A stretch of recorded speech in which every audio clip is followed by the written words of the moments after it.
Hi, I wanted to show you something back here. This section over here in the dirt, this piece of land here.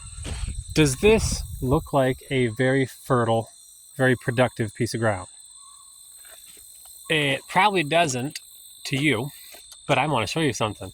So this here is about 25-ish feet wide and roughly 45 feet long section of dirt here. It's not bad dirt. It's got some good dark color to it. A little bit soft. It's getting better every year. But here's where the productivity is. See, first I got my squashes here, my butternuts, and I've got my acorn squash over there. And they're all planted in more or less rows. Of course, these things sprawl out crazily out here, but they're not planted that heavily. And I only planted a couple rows of the squash. I have other things here too, though. I have oats. You can see this here. I got my oats planted here and there. This was really just for a cover crop. I have oats and rye planted. And that's not actually for harvest. That's just to kill it and put it back in the dirt. However, I have something here. Let's look down here. There's one right there. Get out of the dirt. You're a big one. Well, medium. Some nice potatoes. I have red potatoes out here. These are red Norlands. I have red potatoes, purple potatoes, and a few different white potatoes. See, here is some that my pigs got out and dug up a few of these potatoes. So they're still okay though. I've got potatoes and I've got those butternut squash out here, and I've got acorn squash out here in this section.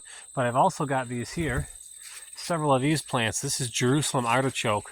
It's a perennial sunflower with sterile seed heads on it. They don't grow viable seeds, but they reproduce by cloning from the roots a lot like potatoes can. They grow tubers in the roots. And that one plant right there, that's just one plant. Now I see three. Okay, I see three. But each of those plants right there, them big tall things, each of those is probably going to have 7 to 10 pounds of tubers under those too. So I've got another one over there and a smaller one in the corner, a few in the back yet. I've probably got 60 pounds worth of those Jerusalem artichokes in the dirt here. I've picked about 150 pounds of my earlier squash, my acorn squash already. The butternuts, it looks like roughly another 200-ish pounds of those, even though my pigs nibbled on a few of those already. Most of them are still good. That's all in this area that looks like a wild, fallow, weed-filled piece of dirt that doesn't look like it has anything growing. I'm up on the manure pile here. This little section here, full of weeds, there's a few birds flying in there. Doesn't look like much, does it? That right there is a winter's worth of food for one person. And I never irrigated it and I never fertilized it. All I did was a little bit of manure, a little bit of old moldy hay in there, end of winter. And I've got sprinklers set up here and there around some of the edges. I never turned them on. Didn't need it. The water's getting better and better in the soil. We're building up the soil. It's holding more water every year. This is a fine garden. This right here. I have hundreds and hundreds of pounds of food in this garden right now.